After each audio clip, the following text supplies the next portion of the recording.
Town nights. Stay in the know, Hardin County.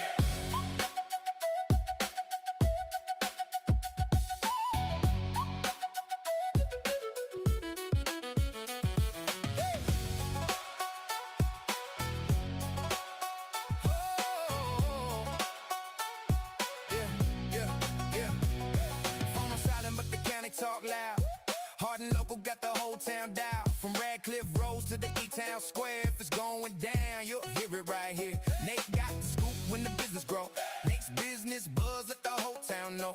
New shop popping, yeah, the word gon' float. Local Brian strong, let the spotlight glow. Then J.O.B. with the weekend plans. Events in the county for the whole fam. Concerts, festivals, places to go. Circle that calendar so you don't miss the show. Stay in the know.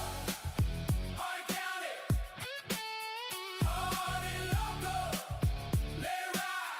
Head bopping local tonight. Hardin County on a vibe, from the news to the food to the city lights. Stay in the know. Hardin County.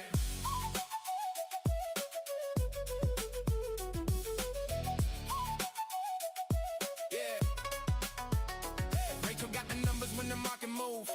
Housing update, let the data prove who's buying what and where things go. Smart move start when you stay in the know. Then the food talk hit when the mic get lit. Experience eater, tell them where to sit. New spot, fire, yeah, we gotta go. Local plates hot, let the flavor show. Small town roots, but the vision big. Every local story with the gig. From the sports park lights to the downtown glow. Hardin Local on the mic, now the whole town knows. Stay in the know. Hardin County. Hardin Local. Let it ride. Head bopping local tonight. Hardin County on the vibe, from the news to the food to the city lights. Stay in the know. Hardin County. Hardin County.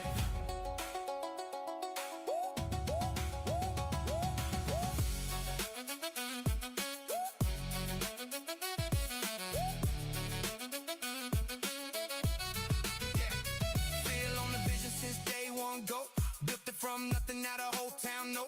Found it with the plan and the mic in hand. Hardin Local roots all across the land. Sky on the co-host with the guns out flex.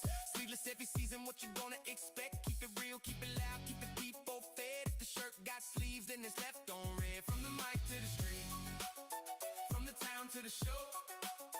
Hardin Local on the beat, yeah, the whole county know. Real stories, real folks, every voice in the flow.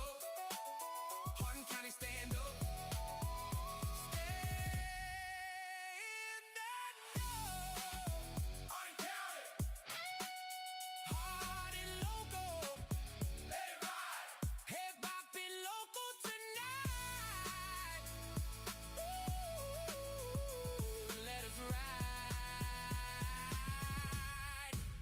Hardin County.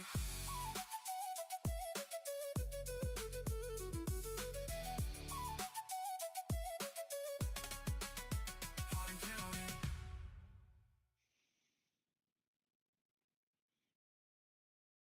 All right, Rachel, we're ready to go. All right. Welcome, everyone, to the Hardin Local Weekly Rachel. podcast. I am Rachel hear you now. Brantingham. Nope. Can you hear One me second, guys. We starting with the new software.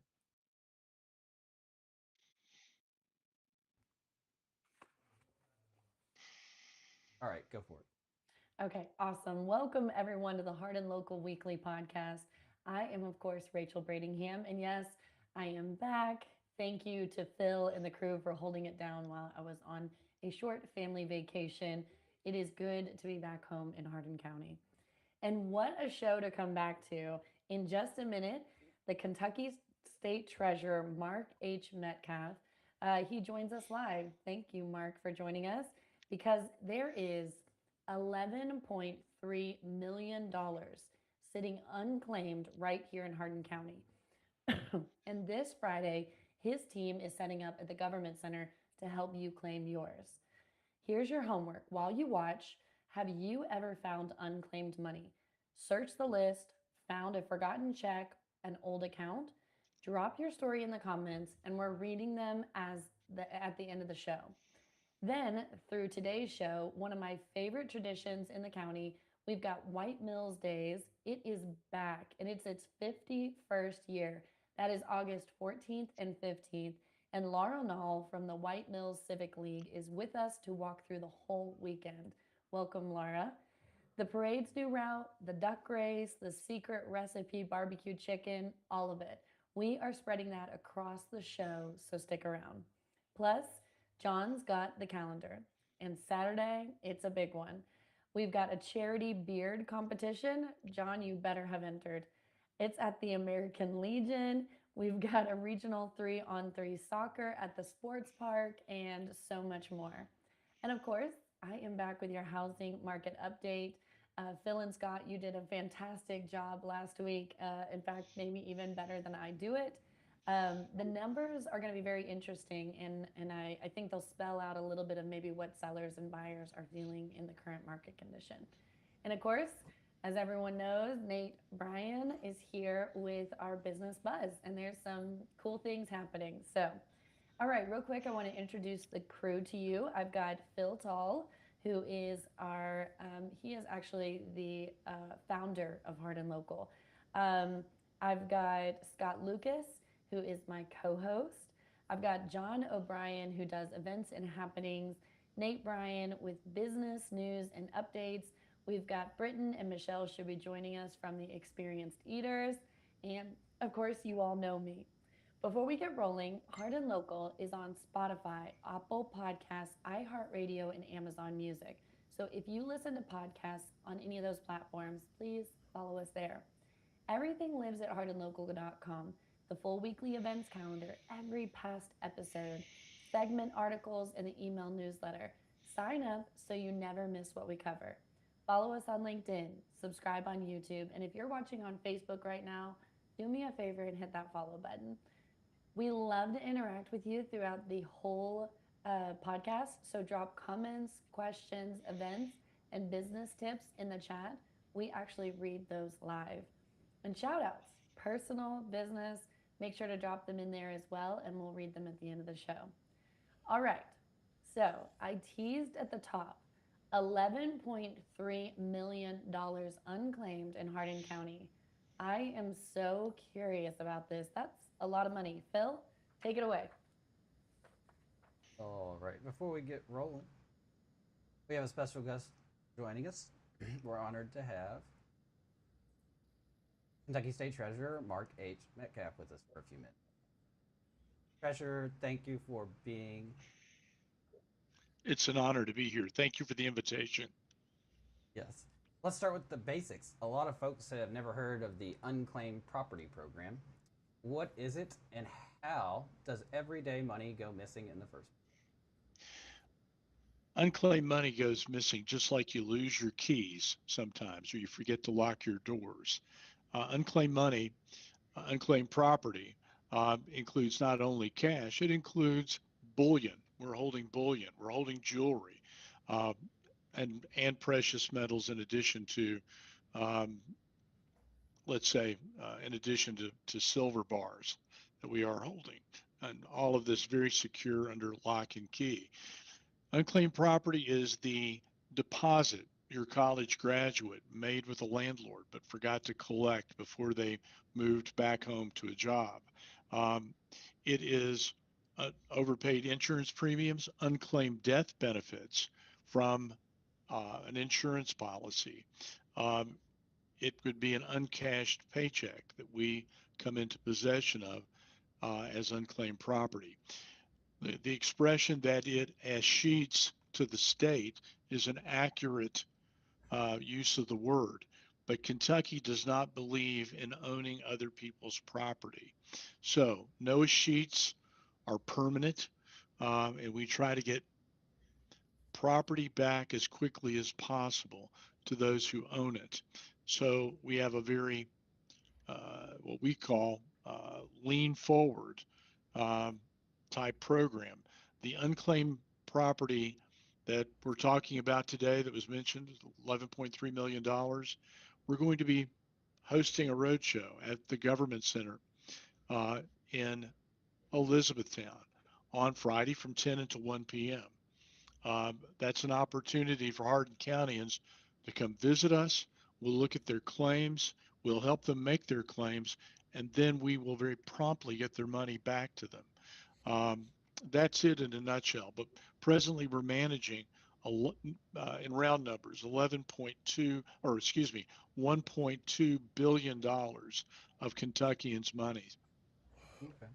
I can vouch for this personally too. A year or two ago, I was telling you when we were talking yesterday, I searched the site and found about $1,500 I had no idea existed. But Treasurer, my number is nothing next to some of yours. Tell folks about the biggest return you've been part of.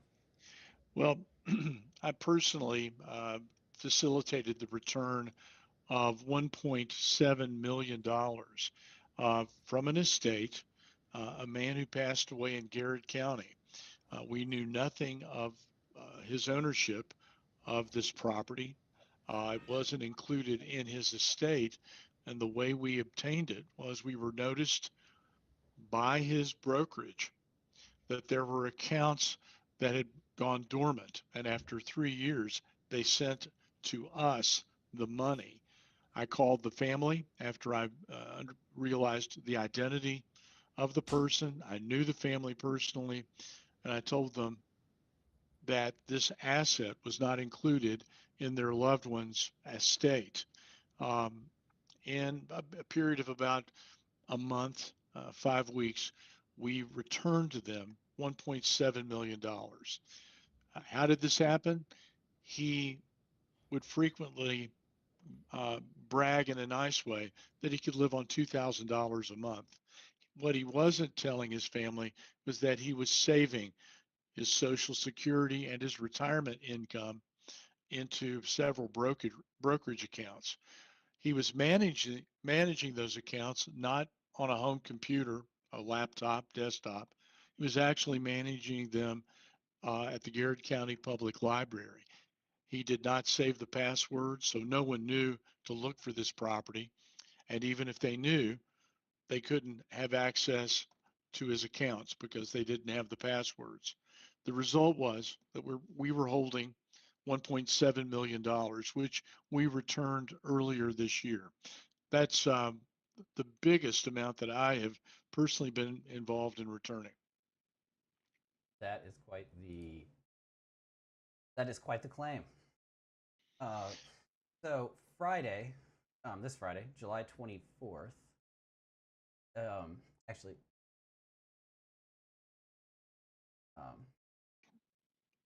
and here's the number that got our attention: $11.3 million sitting unclaimed in Hardin County alone. Is that right? That's right. That's in a round figure. It probably is a little bit more, but yes. All right. So this Friday, July 24th, your team sets up right here, Hardin County Government Center, 150 North Provident Way, third floor conference room, 10 a.m. to 1 p.m. What should people bring, and can they actually claim on the spot? They can actually claim on the spot. Now, we will not be writing checks on the spot. We always validate claims. We make certain that the claimant is who they say they are. And if it's an estate, we make certain that they are a beneficiary of the estate. If we're talking about a person who died without a will, we certainly want to make certain that the court has recognized the claimant as a beneficiary at law, an heir at law. So we have a lot of protocols that we follow, and despite checking all these blocks, we generally speaking get money back very quickly to the claimants. But to answer your question, we will try to provide them guidance that will enable them to get their money back very quickly, regardless of whether they apply online or they meet us at Government Center. All right. And if you can't make it Friday, you kind of already answered it. You can still check right now from your phone, right? Walk us through. You certainly can. Let's do this. For those who are listening, go to your handheld, go to your laptop, your desktop, and in your search bar, type in treasury.ky.gov. Treasury.ky.gov. I You'll have it on get the to screen our as well for you. you'll get to our website, and you will see on the left-hand side a plus sign. Click the plus sign, and now click search for unclaimed property, which is at the top of the left-hand column. Now you're in our website for searching for unclaimed property. On the bottom line, type in Elizabethtown. On the middle line, type in your first name. And on the top line, type in your last name. And then click search properties. It's that simple, that user friendly, and we've made it even friendlier since we took over, and we're very proud of our accomplishments in terms of making everything a bit more user friendly than it was. All right. Now, you're going to find that you either have property or you don't. If you have property, what will happen is the screen will alert you by showing you what we're managing for you. The ranges are $10 or less, $10 to $100, and $100 and more. We do not publish online what you're entitled to because that encourages theft. It encourages fraud and impersonation. Once we know that you are who you say you are, that you have a right to the money, we discuss in specifics, right down to the cent, what we owe you. Right. Yeah, and I tried that again yesterday. Found a few more bucks. It worked pretty easy. Pretty nice system, actually. I give you guys a lot of credit for working on that. I think it's better than it used to be. Thank you. Yeah. We do too. Yes. One more thing you told me about that I think people should hear. The Unclaimed Property Fund can now be used to collect unpaid child support and criminal restitution. How does that work? Well, I was a prosecutor and a judge for 30 years. I come to this job as having been a private practitioner, assistant Commonwealth's attorney, and an elected county attorney. The result of that experience is that we had a fund called the Unclaimed Property Trust Fund. It has $1.2 billion in it, and we've opened the fund up to claims for unpaid child support or delinquent child support, and also restitution or criminal restitution. We do that by asking the claimant, let's say the mom who hasn't received her child support, we ask them on their own, check the Unclaimed Property Trust Fund database, which we've just done. If you find the name of the person who owes you the money, take it to your county attorney who has represented you or still represents you, and they will get in touch with the Attorney General's office. This is all very user friendly. There's the Division of Child Support Enforcement. They're going to ask, tell us the payor, in other words, the person who owes the money, the payee, the person who's supposed to receive it, and how much is due after all set-offs. So all the past child support that was paid, that's been subtracted, and we've got a good number to work with. Once we have that, the Unclaimed Property, the Division of Child Support Enforcement contacts our Division of Unclaimed Property, the Unclaimed Property Trust Fund, and we find the money. And we send a check to the Division of Child Support Enforcement, and they process the payment back to the recipient.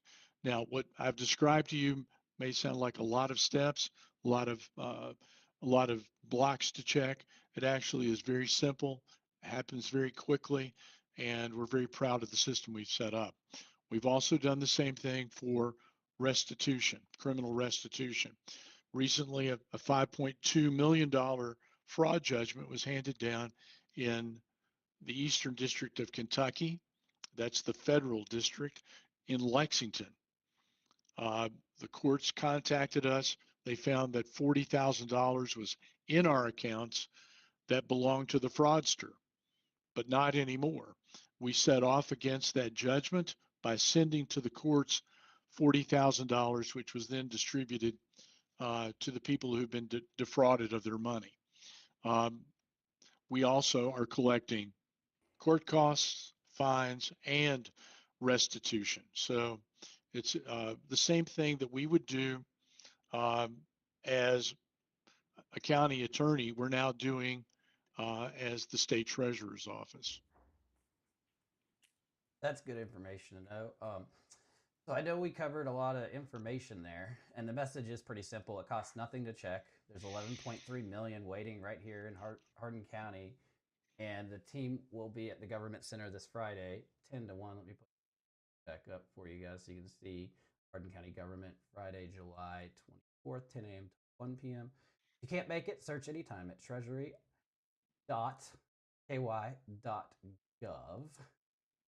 Treasurer Metcalf, really appreciate you coming. Is there anything else that you wanted to say before drop off? Well, first of all, thank you again for having me. We are an accessible, available office. I try to run this office the same way I did when I was county attorney in Garrett County. I never left the office if there were people waiting to see me in the lobby. We still conduct business that way. And the other thing to add is last Christmas, we were having our Christmas luncheon. But there were people who came into the office who needed to be waited on. They had a claim they wanted satisfied. My unclaimed property staff was having lunch. My wife and I went out to the lobby. We greeted them. We brought them a soft drink and gingerbread while we waited for the staff to finish lunch. We visited with them. We saw them 3 months later at a restaurant in Lexington. They remembered us and they came up to thank us. That's for waiting on them. So that's the kind of office we run, and we intend to do that as long as we serve the people of Kentucky. All right. Treasurer Metcalf, well, we thank you for making a Hardin County stop, and we do appreciate the work you're doing. It's important. And thank you. It's an honor. If you ever need to come back and share anything with us, just let us know. We really appreciate it. Thank you. Thank you very much. Have a great day. You too. Bye-bye. I have to speak to how simple the site was. I just did it while we were listening, and several $100s that was mine that I had no idea about. So, and I cashed it all out and it's being mailed to me. So super cool. Thank you. That $11 million. That's crazy. I sent that link out to everybody I loved and told them to get on there right away and check. So go check, folks. Tell us in the comments what you find. Now, I teased a little bit at the top, 51 years of White Mills Days. Let's bring in Laura Nall. So this is one I've been looking forward to. White Mills Days is back for its 51st year, and the woman who runs the entire thing is here with us. Laura Nall, welcome back to Hardin Local. Thank you. You came on last year for the 50th, and now how fast that went by. We're here again. For anyone who's never made the drive out to White Mills, set the scene. What is White Mills Day? White Mills Day is a celebration of community. We have events for everyone. A few years ago, we added a duck race on the Nolan River. We actually have White Mills Days on the campus of the White Mills Christian Camp, and it's right on the banks of the Nolan River. We have the one-lane iron bridge there that's a historic thing in and of itself. So it's a community event that enriches the lives of our community and the neighbors we have. That's amazing.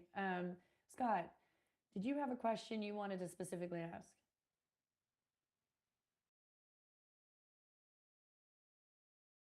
Well, I think your question was, what keeps a small community event going that long? I mean, how is something that, you know, is as small of a community as White Mills is, how do they continue to keep bringing this back year over year? What is it that drives that? The White Mills Civic League is the driving force behind White Mills Day. And we are now into, I'd say at least the third or fourth generation of being members of the Civic League and working hard to make our community the place that it is. So when the Civic League started, it was kind of like the booster club for the White Mills Volunteer Fire Department, because that was when fire departments were coming into the area and everything. So we've kind of evolved into our own thing, and we just try to do things to make the community a good place. That's awesome. How excited are you? I'm pretty excited. This takes a lot of work and a lot of people, but it's such a proud time when the day happens, all the events fall into place. You see people you haven't seen that come back in just to see people in the community that visit just from time to time. So it's a great event, and we look forward to it every year. That is amazing. So it sounds like the energy behind this is just the community effort that brings it Yes, all together. yes. How many And the volunteers? Civic League meets on Tuesday, the third Tuesday of every month at 7 p.m. at the White Mills Civic League building beside the post office. Anybody that's, and let me just say, White Mills is, I have a Cecilia address. So if we only had the people that live in White Mills, wouldn't be very many people. So we call ourselves White Mills people, but we might not live right exactly geographically in White Mills. I think that's beautiful. How many volunteers do you think are involved with pulling this event off this weekend? Well, our meetings, we usually have about 25 people show up, but each of the people that we have that's a chairperson of an individual event gets their own workforce together. So there's literally hundreds of people doing behind the scenes jobs, serving food, getting sponsors, running games, just all kinds of events that take place. That's amazing. And y'all have to be so proud. I mean, 51 years consecutively. Like that is an incredible accomplishment. I think we didn't have it in COVID year, but 51 years. Makes sense. Yeah. But you probably wanted to, you just couldn't. Oh, So, yes. Oh, yes. well, awesome. Well, we're going to go into like the actual weekend in a few minutes because there's a lot packed in there. What you referenced, a duck race. I mean, I'm Hmm. so excited to get into this and find out a lot more. So, Laura, stick around. But first, we've got this week's calendar with Jon O'Brien on what's happening in Hardin County. J-O-B, where you gotta be. Events all week in Hardin County. J-O-B, where you gotta be. Come on, turn it up, tune it, Hardin County. All right, Jon, we'll take it away. What do we got going on? I can't hear Jon. Hold on one second, Jon. We can't hear you. But your beard looks great. It looks great. Right. Says it's trying to use his ear. And I can see your lips moving. So can you just do sign language for us?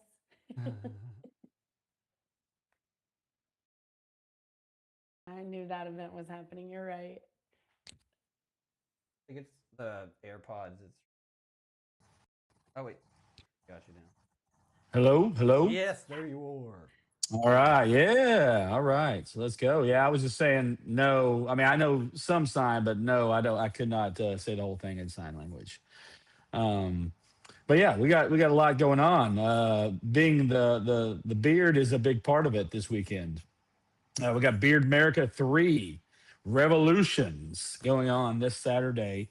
Registrations at 2 p.m. to 4 p.m. The competition starts from 4 to 8 at the American Legion. And it's not just beards. There's also Uncle Sam's Sweetheart Pageant, which is kind of like a little pinup themed pageant held during Beardmerica. But it's not only men that can wear beards. They've got two female categories of fake beards. There's most realistic and most creative on fake beards. So, Rachel, if you wanted to create something, it's not just us fellas that have a beard. It's those. Yeah, exactly, exactly. So that would be you could do like a most realistic. It looks good. Not a bad look, actually. That's right. I feel, and you kind of feel comfy with it. It's like a blanket that you take with you all the time. It's a security blanket that you always got. It comes with my double chin. Oh man, that's one thing I've always said. I have a beard because I don't want anybody looking at my chin. Yeah, for sure. So that's a fun time. Again, third year they've been doing it. It's a great cause. It's to kind of raise money for the animal shelter. Which animal is that? It's pet rescue. The Forever Homes for Paws. Yep. And they collect food throughout the year too. They just do a lot of good stuff for that charity. So 16 categories. If you know somebody that has a beard or even doesn't have a beard that wants to kind of get in that creative fake beard competition, check it out. Also out there by there, Ring Road Softball Complex, there's a kickball event, not associated, but still kind of a cool event going on. So if you like kickball and like to watch kickball, that was my favorite sport in like middle school and PE. That was like the fun one to do. Everybody could play a little kickball. All right. Do you know anybody that would be in this beard battle? Put a name down here. Tag them in this message, in this live feed, and maybe they'll see if they can sign up for that. Again, the sign up is from 2 to 4 that day, Saturday. Anybody you all think would be good at this? You and Phil.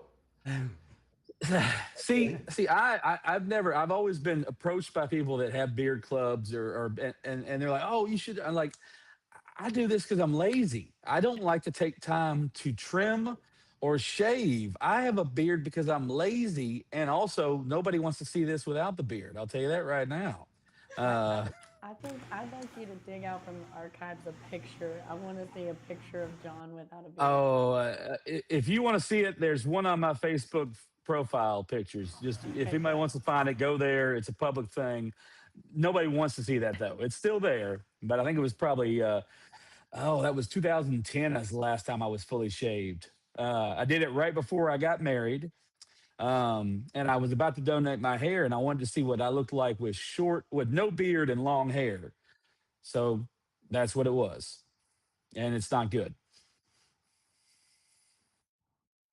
Not allowed to be beardless either. Michelle's seen me one time cleanly shaven, and our age difference is bad enough as it is for her, she says. And so, yeah, because if I instantly want to look 20 years younger, all I have to do is shave, and I look like I'm 12.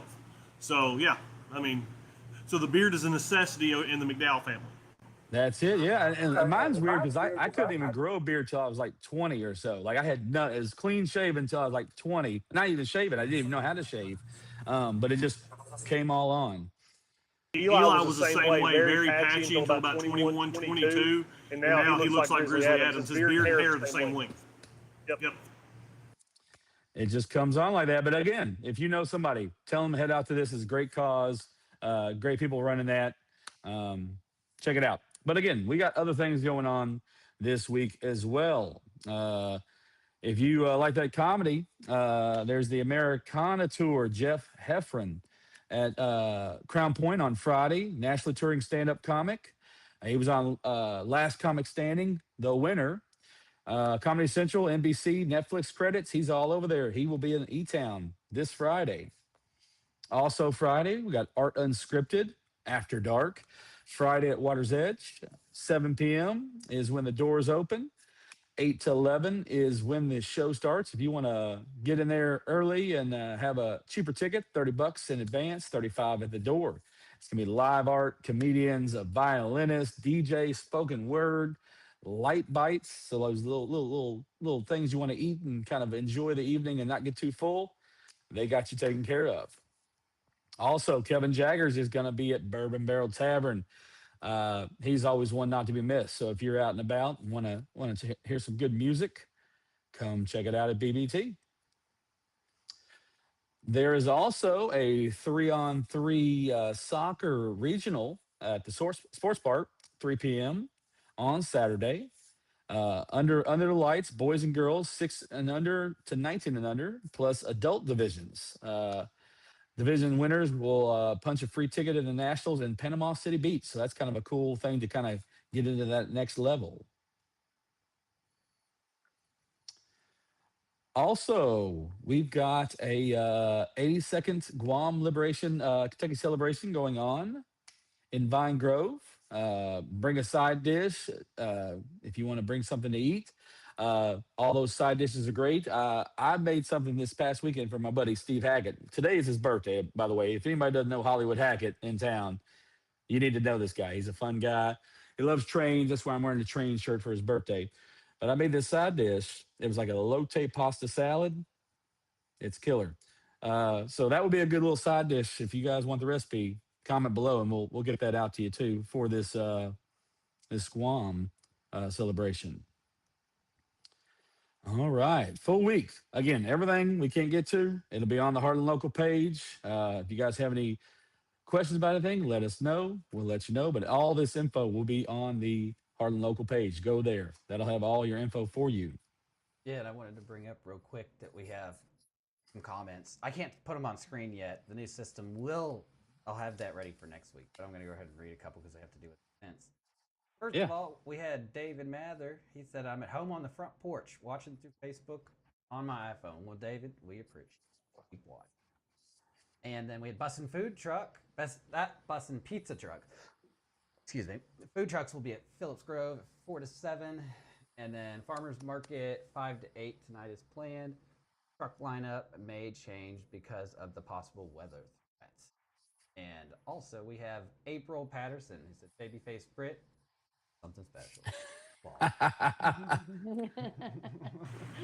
So, April Patterson is the mother of my children. So she's been in she knows that game since about 19. 1999 actually, I think, or something like that. So yeah, 98 actually. There we go. Britton, we need to see that as well. I'm going to need a picture. We're going to need to share those with our audience, please. Awesome. Well, thank you, John. Rachel, no. Actually, I think there is a picture on my Facebook page, but you know, I'm not going to throw that out there. You can do your own digging. Well, I'm not going to lie. I trim my beard daily, so you'll never see me with a beard. That's crazy. Let me throw that card up there for everybody just to see. I made a little fancy card for the stream. You guys can't see it, but it just is for the Beardmerica card talking about where it is. And it benefits Forever Home for Paws. So let's get your jingle going. John, jingle you out of here. And don't forget, guys, go to hardinlocal.com/this-week, or just go to hardinlocal.com and hit this week button. That way you can check out what else is going. That I can right button. J-O-B, where you gotta be. Events all week in Hardin County. J-O-B, where you gotta be. Come on, turn it up, tune it, Hardin County.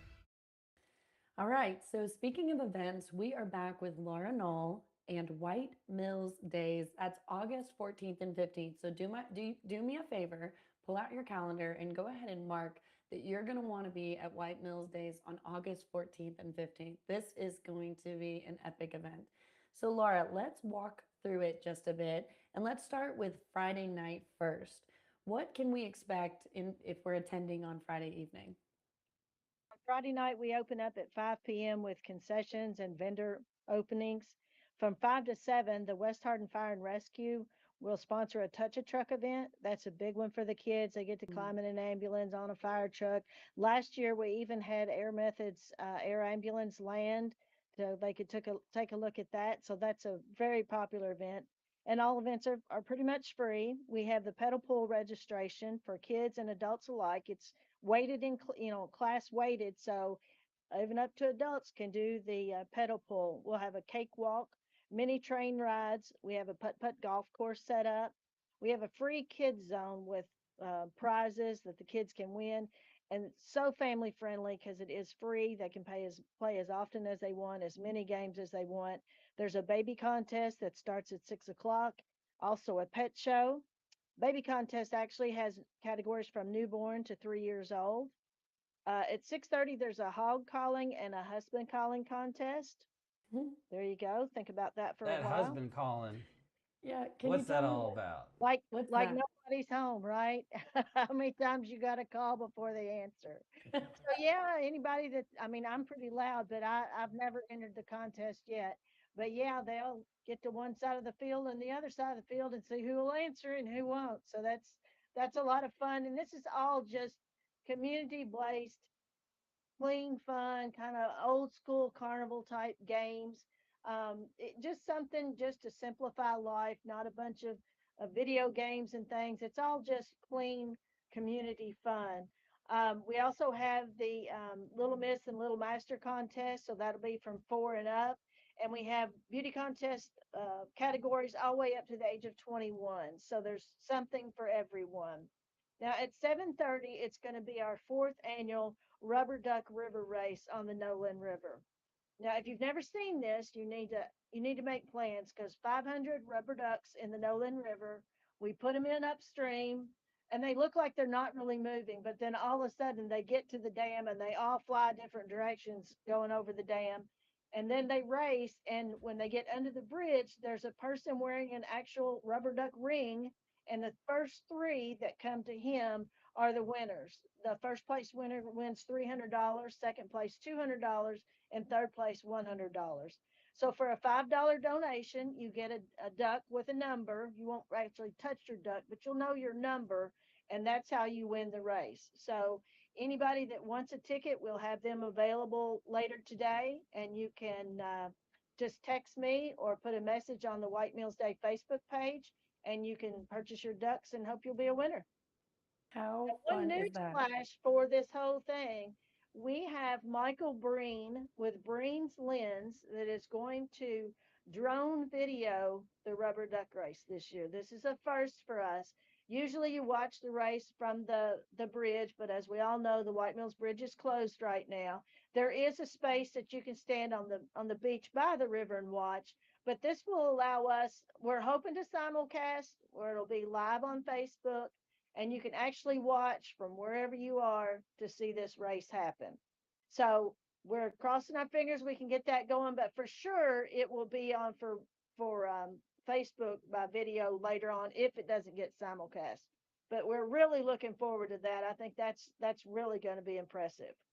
That is, I mean, you mentioned earlier that it was good, clean, fun. And I mean, everything that you just described to me sounds like just exactly that, like a good time to be out there with the kids with all these different events. I'm hugely impressed. I can now understand why you have so many volunteers that support with putting all of this on, because this is a lot of different fun activities just for a Friday evening. So to reiterate, it starts at 5 p.m. on Friday.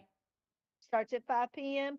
and then our after the duck race at 8 o'clock to 9:30, we're going to have Oakley Strader and Tri-County reunion. That is a free concert. Anybody show up, and then we'll close that night out at 9:30 with fireworks. Oh, well, we're going to be in attendance because that all sounds right up Great. our alley. That sounds so fun, and I think I'm very competitive. I have to at least buy one or two ducks. There Maybe you we'll go. buy That's three and good. see if Max, Xander, I win. So, okay, Hopefully it well, won't be. I didn't mean to interrupt, but I'm gonna just because this reminded me of a funny story that uh, Kevin Jaggers told us after the last White Mills. Was it White Mills days where it was so hot he fainted on stage that it was the first time he ever did After that? the show, at the end of the Yeah, show, the yeah. show went on. Do not worry. Oh, he said he finished it. He said you guys were so nice about it too, making sure he was okay and everything. But Yeah, figured I'd throw that in there. That's kind of a not a funny. It's funny in hindsight. I'm glad he was. right, right. bless his heart. Well, Friday night sounds amazing. So then we roll into Saturday. What can I expect when I bring my boys on Saturday? Well, on Saturday morning, the Central Kentucky Wheelmen are going to guide a bike ride around White Mills. You'll actually meet at 8 a.m. at the White Mills Christian Church parking lot. They'll go out Cave Road. I don't know exactly the route they're taking, but if you ever wanted to ride with some good riders that know where to, take a ride to, you do need to wear a helmet. Any small children, I mean, it's a family-free event, so families can join, but you must be teenage to go on your own. At 8:30 a.m., we've got a 5K race that starts at and ends at the White Mills Post Office. It will have a different route also this year due to the bridge being down, but it will still happen. It will start at the post office and end there. So that's usually very popular. I think we had 70 some runners in that last year, so that is big. The parade will line up at the White Mills Ballpark, and then at 10 a.m., the parade will start. So you want me to go over the new route with the bridge down? Sure, give us just an overview. Okay, so the route is going to leave the ballpark and turn right onto Highway 84. When they get to the fire department, they're going to turn left onto Old White Mills Road. That will allow them to go by Linville School, the post office, where it normally would go anyway. Then when they get back out to 84, they're going to turn right onto Highway 84, go to Cave Road and turn right again, and they will end at the White Mills Christian Camp. So that's where the parade will end. If you're in the car show and you're in the parade, then you can pull off at the car show. If you're driving a tractor and you're going to be in the tractor show, you can end there. Or the camp has a road around it and they can circle around and head back to the starting destination if that's what they need to do. Awesome. So as you Okay. can see, the bridge is out, but it's really not an issue. We still have it to look at. Hopefully by next year it'll be fixed, but you won't notice it's not working. You can watch the parade from where you normally watch it and then drive to the camp, or you can park at the camp and watch it as it pulls through the camp. So crisis averted, problem solved. I'm impressed. I love it. Great job. If somebody Okay. only could show up, I had a quick question. If somebody could only show up for like a couple hours, what would you recommend? What time would you recommend they show up, and what would you recommend they do? Well, it depends on what you're interested in. If you're interested in eating, I would eat the White Mills famous barbecue chicken lunch in the air conditioned hotel. If you like tractors, got lots of viewing of that. If you like cars, it's a beautiful scenic area because they're lined up in the shade all along the banks of the Nolan River. That's great to see. If you like to buy auction items, the auction's at 2:00 and we'll have live music before that starts. So there's virtually something for everyone, no matter what your interest might be. Cool. Thank you. It sounds like it. I'm super excited. I mean, I definitely want to do Friday evening because that duck race sounds really cool. But I love parades. I'm a huge parade person, and it sounds like, just to kind of finish out on what's available, we've got a car show, tractor show. I mean, there's stuff after the parade. When does it end on Saturday? 2 to 4, there'll be swimming at the White Mills Christian Camp pool. There is a lifeguard on duty. It's $5 per person. And the last item we have is the live auction from 2 to 4. But before we get to that, there is Alan Masterson. Will be doing an acoustic set. He's wrote some of his own songs. Very good, talented artist. He'll be from 1 to 2. The other activities go on throughout the day. We will have the literacy bus from the Hardin County Schools that's been at North Park Elementary. That will be for kids 8 and under. They can get on the bus, have some learning activities and play and get a free book. Then we want to make sure that you don't miss the auction. We've got some huge auction items. And behind me, you can see the quilt. We had our White Mills historian, Henry Morrison, passed away within the last year. His family generously donated the t-shirt collection that he has. So you can see behind me the quilt, t-shirt quilt that's been made. Now this is 30 of the 36 t-shirts that we've had. So we're honored to have that many. The first shirt and the oldest shirt I know that we have was in 1990, and we're Wow. still doing different t-shirts today. So that's quite a little piece of history we have for the auction. That is. Well, so the big question everybody's got, how do I get in on this and who makes it all happen? We'll talk a little bit more. I know we talked about that kind of at the beginning, but we'll wrap up with that with Laura a little bit later. Right now, we're going to jump into Nate Bryan on what's buzzing in Hardin County business.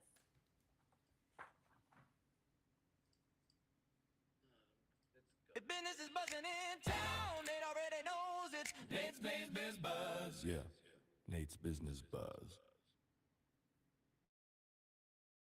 Alrighty, we're gonna jump into this because I gotta get off at 2. So first thing, we do a few weeks ago, the Planning Commission was meeting. The address for O'Charlie's on North Dixie, which is next to Steak and Shake and in front of Walmart, was on there.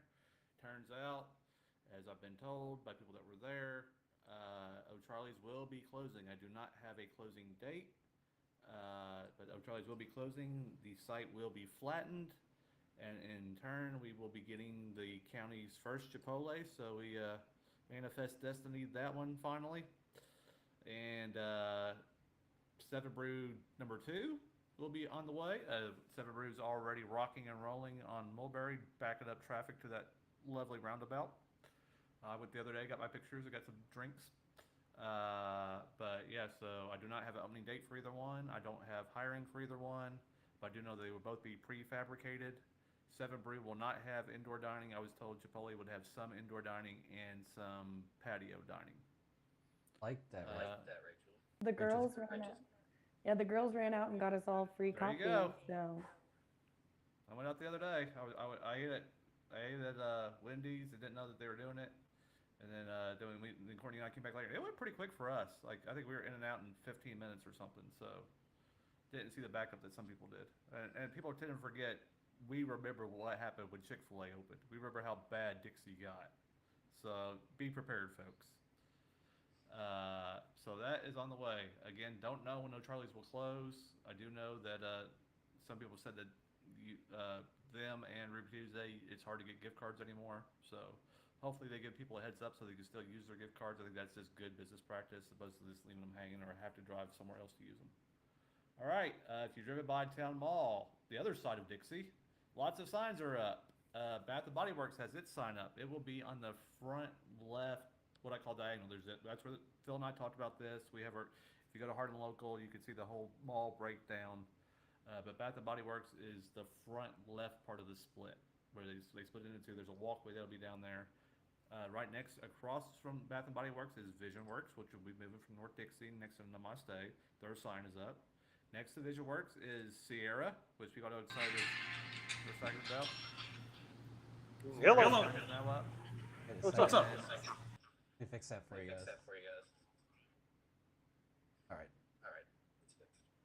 And Home Goods now has its sign up. Home Goods is going to be right next between Sierra and Belk. So if you aren't looking at Belk, Home Goods will be the immediate left. Those are all up. We do know Buckle is confirmed to be coming.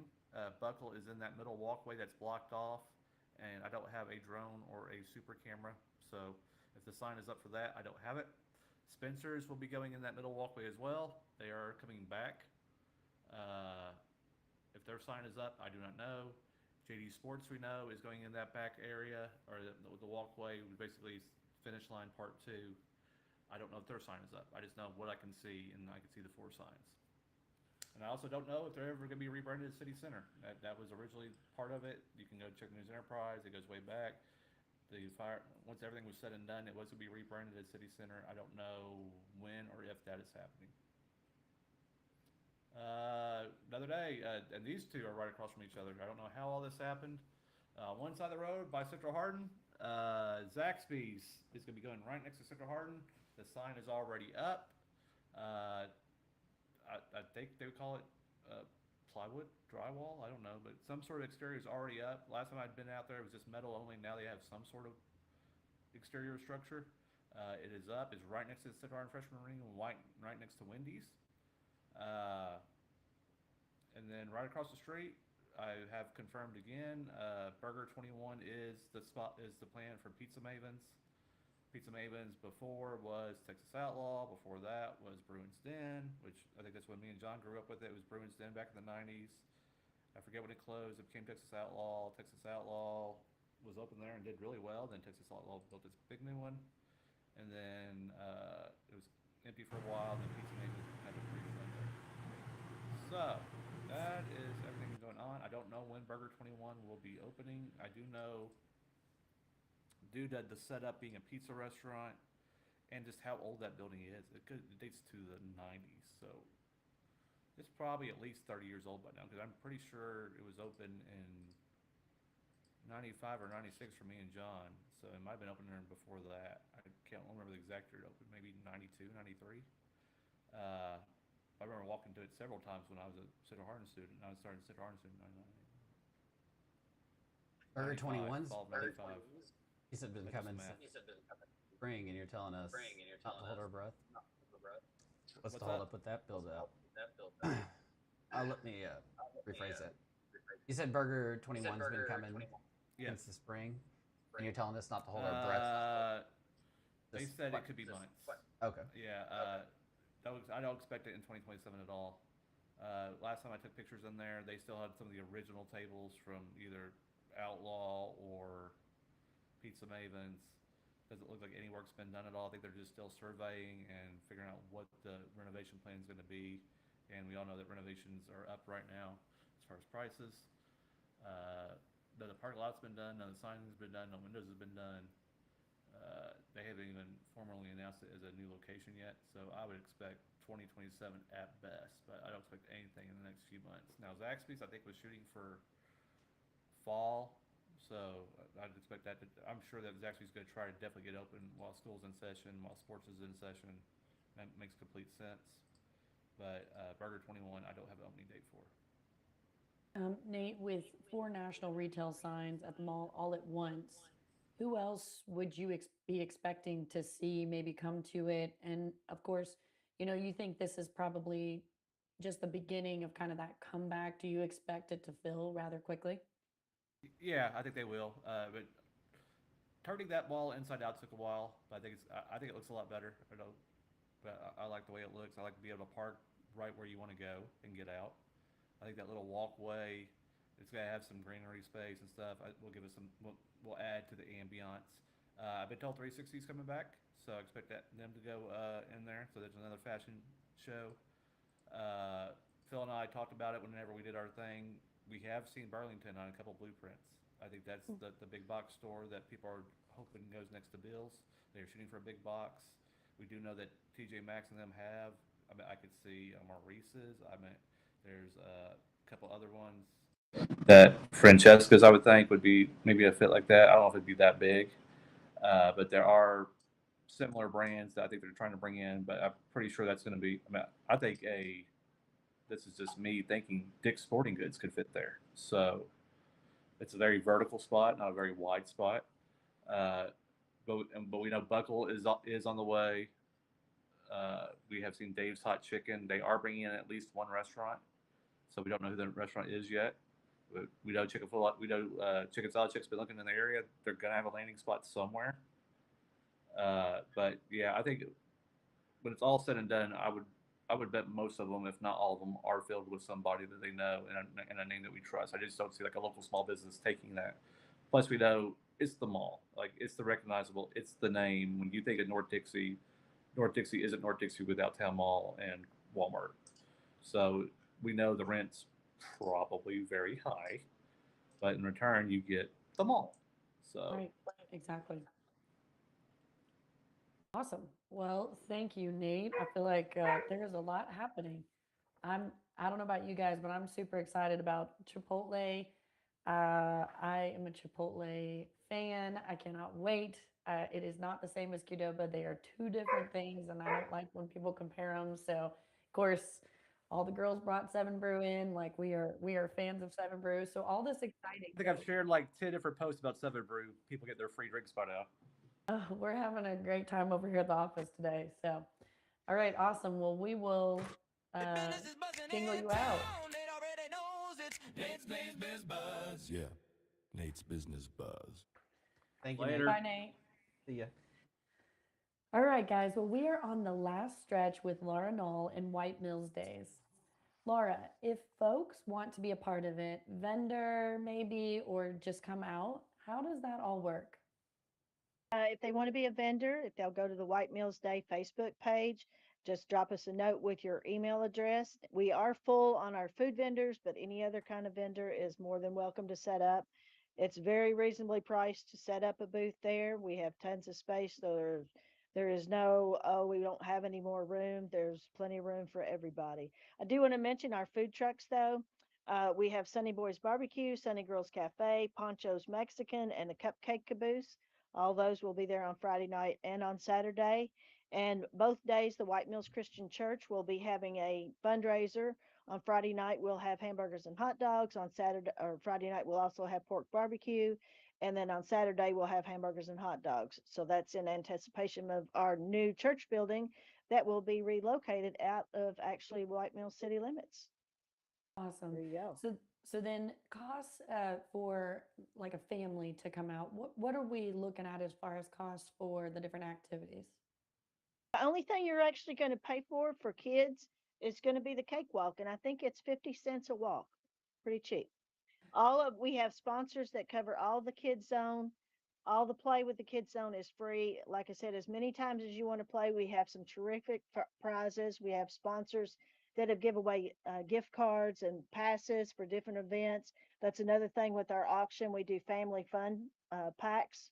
Very popular at the auction where we'll take a restaurant gift card with an activity, movie passes, something like that, maybe a dessert restaurant. Put those together to encourage families to maybe get a bargain on going somewhere they haven't tried out before. But we have a very supportive, Hardin County is very supportive of the efforts that we make to put on White Mills Day. So we want to thank all of our sponsors and our sponsors that you've seen up on the ads today that are sponsoring us being on the Hardin Local program. Yeah, some of those community partners that we want to thank by name. It looks like I have a list here. Nutrien Ag Solutions in Cecilia. We got Southern States Hardin Cooperative in Elizabethtown. We've got the Helena Agri Enterprises. Of course, local businesses that have also supported would be Scott Nall's Auto Care and Quilted Elephant Studio in Elizabethtown. The churches of White Mills, we've got St. Ignatius Catholic Church. We've got the White Mills Baptist Church and the White Mills Christian Church.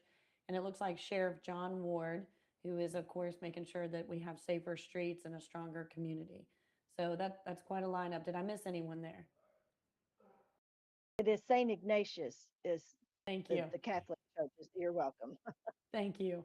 I was reading that off. I'm like, I don't want to get this wrong. So perfect. Well, this sounds like an incredible event, one that I think dials back to kind of what I experienced from my childhood, which was just good family fun. And there's not a lot of these kinds of events that are offered, especially basically free of cost. I mean, besides what you eat and maybe buying a couple ducks, I think it's very budget friendly. So I just want to thank you guys. I know that a ton of work is going into it, to every single volunteer that is making it happen, to all the sponsors. I'm just highly impressed. So when is White Mills Days? August 14th and 15th. August 14th and 15th at the White Mills Christian Camp. 154 Old 84 is how it's listed if you Google it. But it's easy to get to. If you get on the WK Parkway, you're going to take the White Mills exit. At the end of the ramp, you're going to go to the left, and then there'll be a sign that says White Mills Christian Camp. When you get about a mile down, you're going to turn left again, and the road dead ends right at the camp. Awesome. Well, Laura, thank you so much for joining us this week and telling us all. I've never been, and I had no idea. So this was very informative, and I will be there and be excited to share it with my family and friends. So thank you. You're welcome. That's what makes Hardin Local fantastic, though. It reaches an audience that may not have moved here, lived here all your life like I have. So it's reaching an audience that's seeing things there are different things out there for families. I couldn't agree more. Thank you. Thank you. Yeah. All right, guys. Well, Laura, thank you so much. It is now my turn. I've been gone for a couple weeks, but the market, it kept right on moving. So we will jump into our housing market update. Laura, you can feel free to stick around or you can drop off.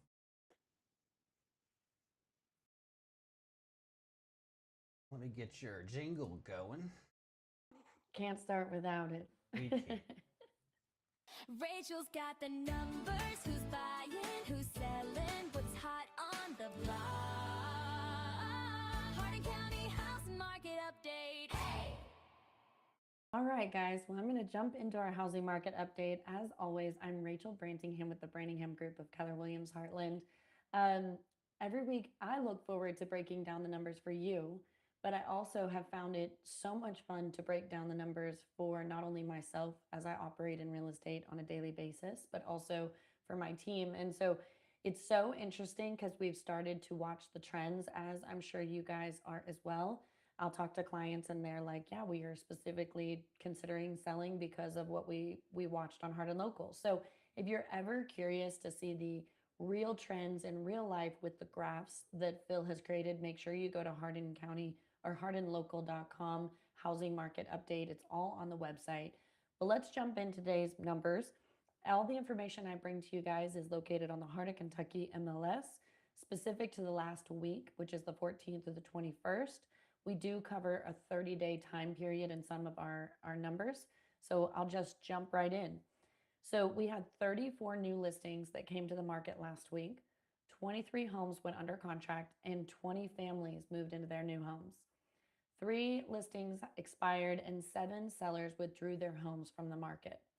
That leaves us with 429 active listings across Hardin County. Looking at the last 30 days, the average list price is $355,958. Average sold price, this was an interesting one, $344,403.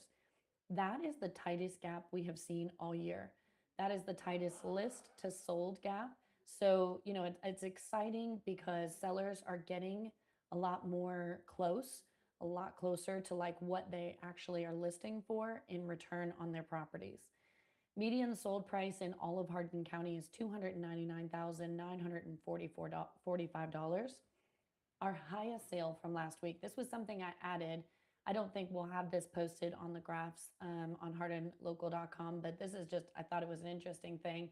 The highest sale from last week was $1,446,500, with the lowest sale being an even $100,000.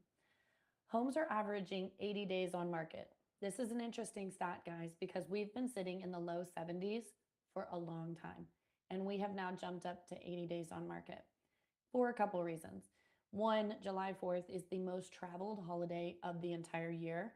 A lot of people have been out of town.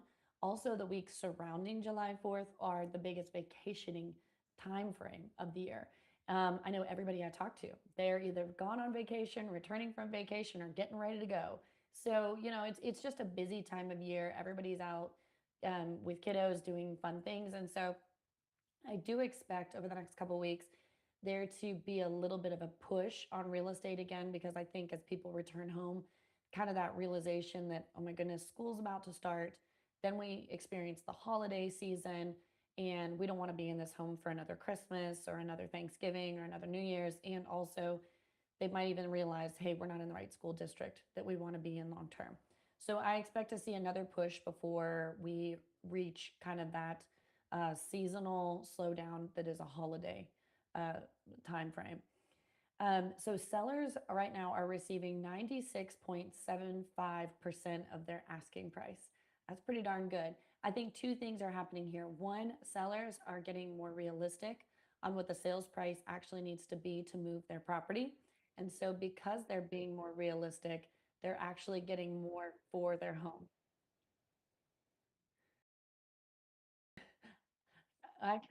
Yes, I can hear you guys. I mean, I don't mind at all. You're good. Inventory has increased just slightly, guys. So we were sitting at like 3.2 months of inventory. We have jumped up to 3.7 months of inventory. I think, of course, that's just kind of par for the season. That is based on 116 homes sold over the past 30 days. What we have seen in our day-to-day operations, and it's showing up in the numbers, is that buyers are becoming increasingly selective. So we're no longer in an environment where nearly every home sells immediately with multiple offers. We haven't been there for a very long time. Instead, what we're seeing is that buyers are taking their time. They're really comparing the homes. So with 429 active listings across Hardin County, and those are broken down into different price points, which I'll go over here in a minute. But it's giving people a lot of options, and so people are being very specific. So I wanted to break this down into a couple price categories here for us. So under 250,000, this is one of the strongest segments of our market. Of course, anything under that 299, which is the average, is the median sold price in Hardin County, it obviously moves a little bit faster. There are 105 active homes. 41 of those are pending, 37 sold, an average of 71 days on market. That is over the last 30 days. 250 to 400, this remains kind of the heart of our market. 206 active homes, 71 pending over the last 30 days, 55 sold. So if you're selling in this price range and your home is priced correctly, buyers are absolutely still out there and moving quickly on those properties. 400 to 800,000, this market is very balanced right now. So buyers have options and they're willing to wait for the right home. Presentation, pricing, and marketing matter more than ever. And then if we jump into that luxury market, which is over 800,000, there are only 15 active homes priced above the 800,000 number, but only one home currently pending and 5 closings in the last 30 days above that price point over the past month. So luxury buyers are still purchasing, but they're patient, informed, and looking for exceptional value. So what's the number that I'm really watching this week as we head into next week? 80 days on market. I would like to see that number adjust back down now that we've headed out of the July 4th and vacation holidays. but it tells me one thing: pricing is more important than timing. Okay. So pricing your property right is really going to help it stand out.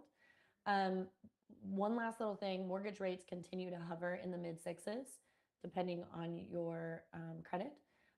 So there's not much change there. We've seen them pretty much sit at the same in the same range now for multiple months. So if you're buying, you have more choices than you've ever had in quite some time. That means more negotiating power, less competition, and the ability to be more selective. If you're selling, today's buyers are paying for value, not potential. The homes that are priced correctly and professionally marketed continue to sell. Those that aren't are sitting longer. And as soon as they start sitting, you need to identify that quickly and price correct. Otherwise, you'll be headed into the holidays still holding on to your property. All right, guys. Well, whether you're buying your first home, moving up, downsizing, or simply wondering what your property is worth in today's market, understanding what's happening locally is the first step. If you'd like to know what these numbers mean for your neighborhood or your home specifically, I'd love to help. I'm Rachel Brantingham with the Brantingham Group of Keller Williams. Rachel's got the numbers. Who's buying? Who's selling? What's hot on the block? Hardin County house market update. Hey. I think All right, Britain's perfect. Well, having a little tech- internet issue. yeah, it looks like, oh, maybe he's back on. Britain. Waiting on for a minute because we have a video while we're waiting on him. Talk about what we've done because I don't know if we actually discussed it. They went and made a video at Kroger. Bill, can you hear Britain? I can hear Britain.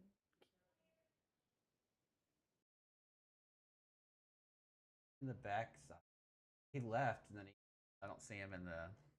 Well, he just popped back on at the right underneath you on this main screen, and he was talking. So oh yeah, I disabled it, and then well, I'm just waiting for him to join back because me and him were just talking on Messenger, and he said. So I'll give him a couple more. It might actually be a tech issue because he was just here talking. Oh, to I us. know. I saw him, and me and him were just talking, so we're just giving him another minute to come back in. Okay. Because I can see.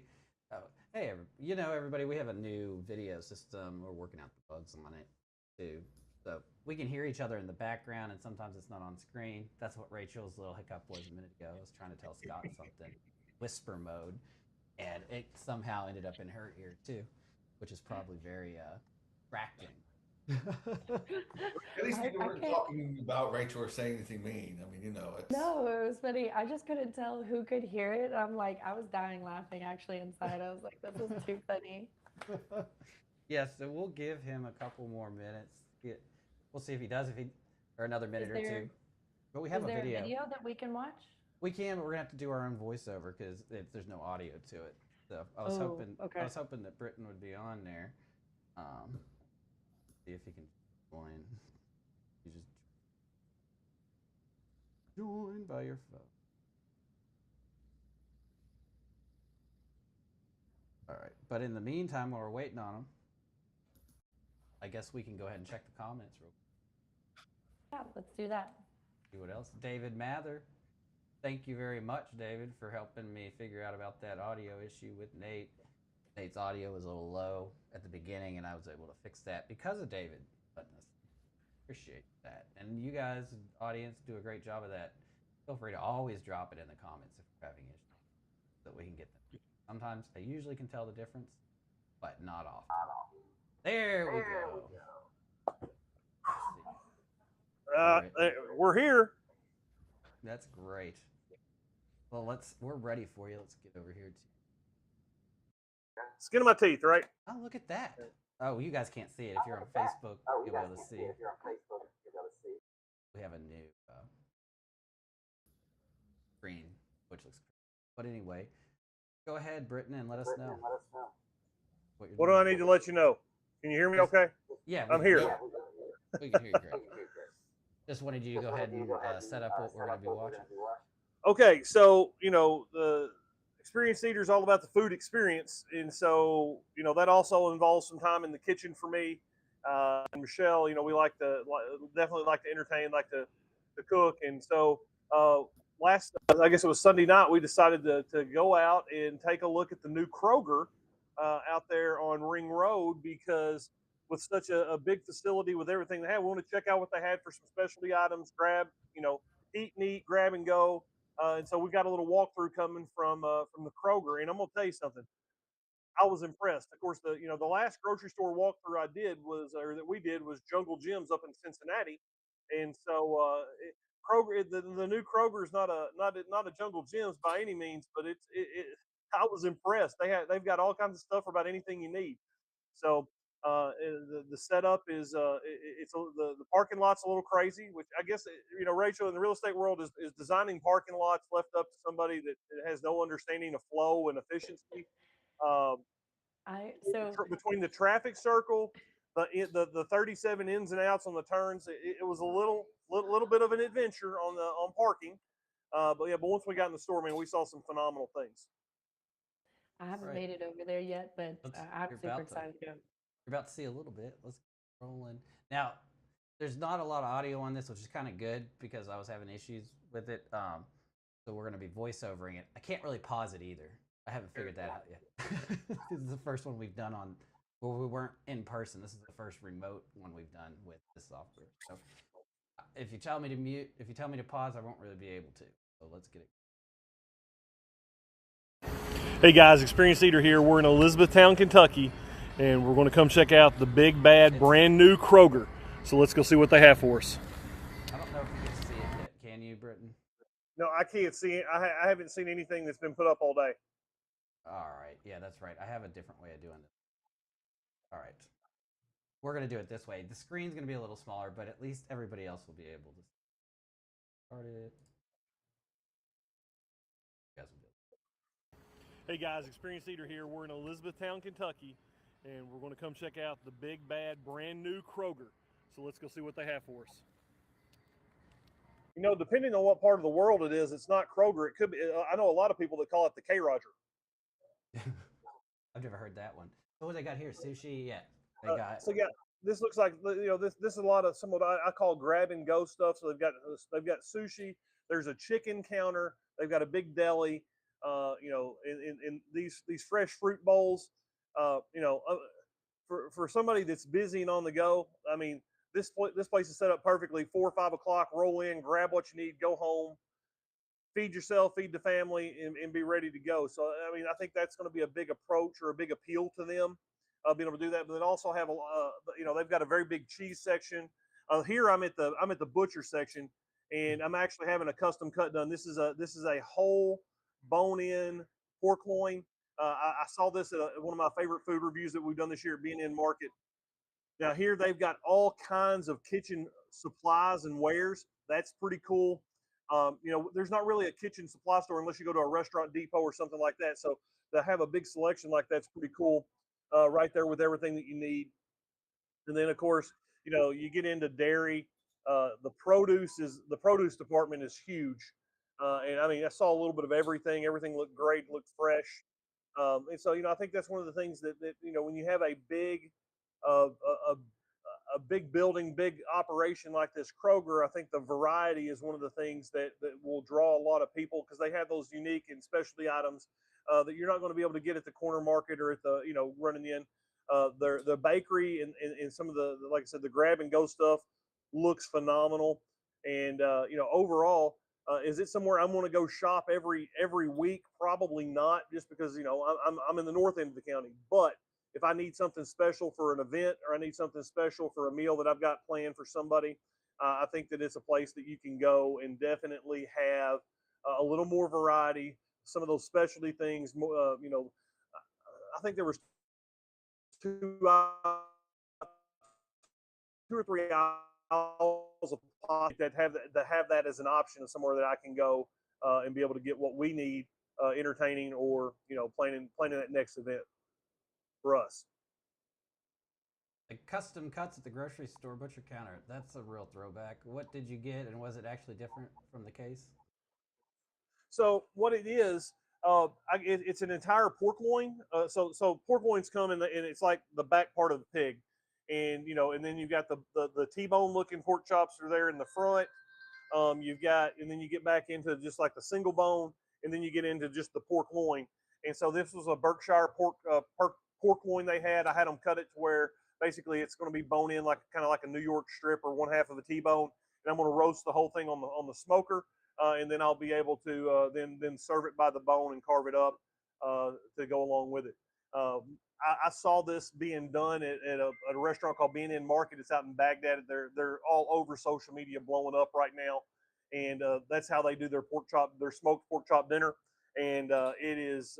I've done one before, and I had to go to Louisville to a butcher shop up there to find it. So being able to get that same and actually get a little higher grade. It's not your standard pork because it's an import. So it's got a little more fat, a little more flavor. It's Michelle is working behind me, and she said that I need to tell y'all that it's an import, not an import, an import. She said, and I'm excited to try this loin and see how it goes. We look forward. Maybe make a little video and we'll show it whenever you do cook it, or pre-record. Time you do it, we'll throw it up on the show. For sure. Well, hey, I've got that Pit Boss smoker, and so now this whole summer's been all about barbecue and pork. So that's the new thing I'm learning right now. Scott, you have a question? I was going to say that Cassie and I. Hold on a second, man. How's that better? We can hear you. Can you not hear us? Scott, you're good. Yeah, I can hear you. Okay, I thought I messed with something, but anyways, Cassie and I went there Saturday. It looks really big enough to for people can go walk around like they did with Town Mall. So I wonder how many people will probably go there to walk there like a gym like they used to do there, but it's big enough to do that. It's definitely big enough to get some steps in, for sure. And it was funny while we were there. We had several people that saw me shooting content and filming, and they came up and said that they asked, "Hey, when's that going to be? Is that going to be on the podcast, or is that going to be on your YouTube?" They wanted to know when it was going to be, and they said hello. They want to know where we were going to go eat next, and of course, after the Kroger trip, we went up to the Baskin Robbins across the street. But it was really funny. I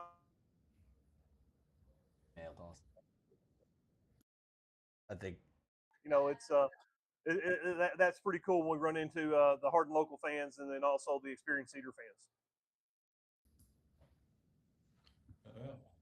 Very much. What was this other? You said you're going back to those butchers when I'm done. I think you said when I'm done a little smoking. Well, we already discussed that. So this question, forget that question. You already answered it. Anywho, Rachel. Well, it looks huge as advertised and apparently good for your step count. Britton and Michelle, thank you guys for going. Because I've been out of town, I haven't made it over there yet, but I've been watching all the new videos, and I think us girls are gonna make a date out of it. Like, how funny is that? But I'm just so excited to go over there and get to experience what everybody's been talking about. So it looks like a cool place. Thank you, Britton and Michelle. I heard Michelle's voice in the background, so hi, Michelle. She's working on our live sale for tonight. So that's the next thing. That's our next project. So like I said, it's just me and her on day to day right now, and so I'm having to wear many hats and be in multitask. Well, thank you very much, Britton. We appreciate you guys. Experience leaders, parks out, let's go. Trying the spots you need to know. Yeah! Experience parks up, let's go. All right, guys. Well, before we wrap up, of course, Phil, is there, bye, Britton, is there any additional comments that we didn't make it to earlier? I don't think there's some, but we don't really have time to get today. So. Okay.